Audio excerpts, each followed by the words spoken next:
She's a comedian, host, writer, podcaster, a Minnesota native living out her Los Angeles dreams. And we are so happy to welcome Rachel Scanlon to the fore today. She's in town for a sold-out show tonight, but if you don't follow this girl online, you'll want to after this conversation. So good to see you, Rachel. Hi, thanks so much for having me. I'm Yes. so glad to be at WCCO. Come on, Aaron Hassanzadeh, Jake Wagner, this rocks. Thank you guys. Absolutely. Jay Wags. Okay, tell us about you. You're from Bloomington. Yes. Tell us about your come-up. From Bloomington, home of the Mall of America, as you know. And then I moved to Los Angeles 10 years ago. I've been doing stand-up ever since, kind of like living out the absolute dream. I've been incorporating a lot of like my roots within the stand-up. How does that work? There's a lot of content in the Midwest from growing up here, especially growing up in Minnesota. How does that play around the country when you talk about that? Listen, Jake, I'm so glad you asked.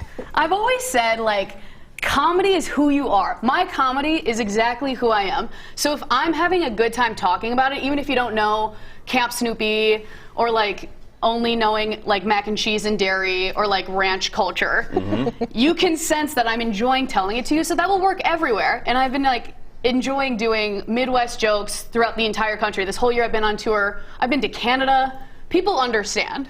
Canadians connect with ranch dressing culture.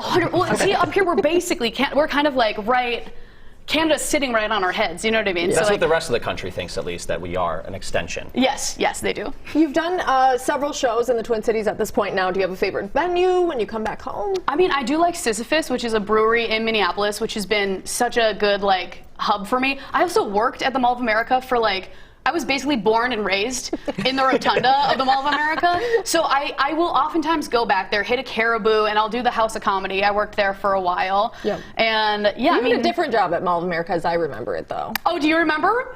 When I was a mascot, you mean? At Nickelodeon Universe? Wait, can I even say what I did? I was a mascot. Don't tell anyone. There's human beings in there, and they are sweaty. I think you were Dora the Explorer. I remember those days. I was Dora. You remember, yeah. I remember those days. Okay, let's talk about Los Angeles now that that's home, even though you are touring. Love it, hate it? Oh. What's the vibe out there? Oh, I love it. I love it so much. I honestly am kind of bummed there's no snow out right now. Yeah, because that's what I was here for. Sure. For the snow and the ranch and the laughs and the friendship.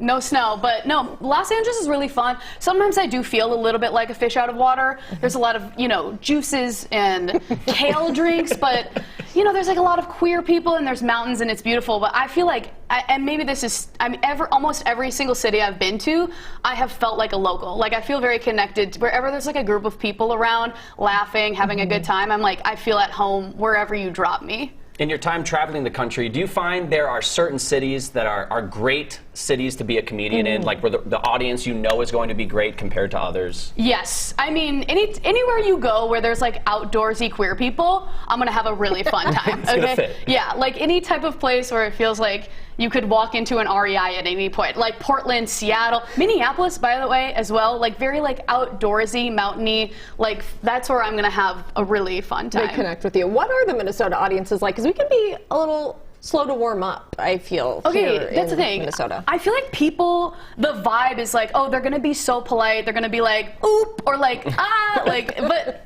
I've done so many shows for like my mom's church friends, and those people know how to party, okay? Like people in the Midwest, Lutherans party, like everyone is out there. I feel like you kind of like get that first laugh where people are like, oh, are we all gonna laugh at this? Yeah. And then they relax and it's like a really fun time. I love Midwest crowds, I love Minneapolis crowds a lot. Well, I feel like the people watching wish they could come to your show tonight. It is sold out, but if they can't make it to this show, where can they follow you on social media? And then you do have a chance where you're coming back. Yeah, you can follow me at Rachel Safety. That's where I'm on everything. You can find my website, rachelscanloncomedy.com. And also, Two Dykes and a Mic is the podcast that I co-host, and we're coming back April 6th. It hasn't even been announced yet, but I guess here we go at the Parkway Theater. Exclusive announcements for the four. Bloomington's very own Rachel Scanlon. So good to see you. It's so good to see you. Thanks for coming having out. me. Good luck Appreciate with your it. show tonight.